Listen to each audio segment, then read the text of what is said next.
ప్రకాశం, మార్కాపురం జిల్లాల్లో petrol, diesel కొరత లేదని ఎస్పీ హర్షవర్ధన్ రాజు చెప్పారు.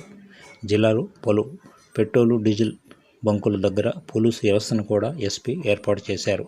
అంతేకాకుండా స్వయంగా ఎస్పీ హర్షవర్ధన్ రాజు పలు పెట్రోల్ బంకుల వద్దకు వెళ్లి పెట్రోల్, డీజిల్ కొనుగోలు చేస్తున్న ప్రజలతో మాట్లాడటం ఇక్కడ చెప్పుకోదగ్గ విషయం.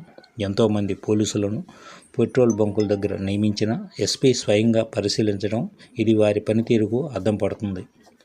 కృత్రిమ కొరతకు పాల్పడే పెట్రోల్ బంకు యజమానులకు ఇది మింగుపడని వ్యవహారంగా తయారైంది. అయితే ప్రజలకు నిత్యావసర వస్తువులాగా మారిన పెట్రోల్, డీజిల్పై స్వయంగా ఎస్పీ పరిశీలించడంతో ప్రజలు సంతోషం వ్యక్తం చేస్తున్నారు. ఎస్పీ హర్షవర్ధన్ రాజు మాట్లాడారు. ఇంధన విక్రయాలు నిలిపివేసిన వారిపైన, బ్లాక్ మార్కెట్కి పాల్పడే వారిపైన చట్టపరమైన చర్యలు తప్పవని ఎస్పీ చెప్పారు.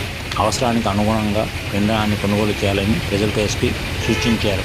జిల్లా ఎస్పీ గారి వెంట ఎస్పీ ఇన్స్పెక్టర్ శ్రీనివాసరావు, తాలూకా ఇన్స్పెక్టర్ విజయకృష్ణ, ఎస్ఐ సంపత్ మరియు సిబ్బంది ఉన్నారు.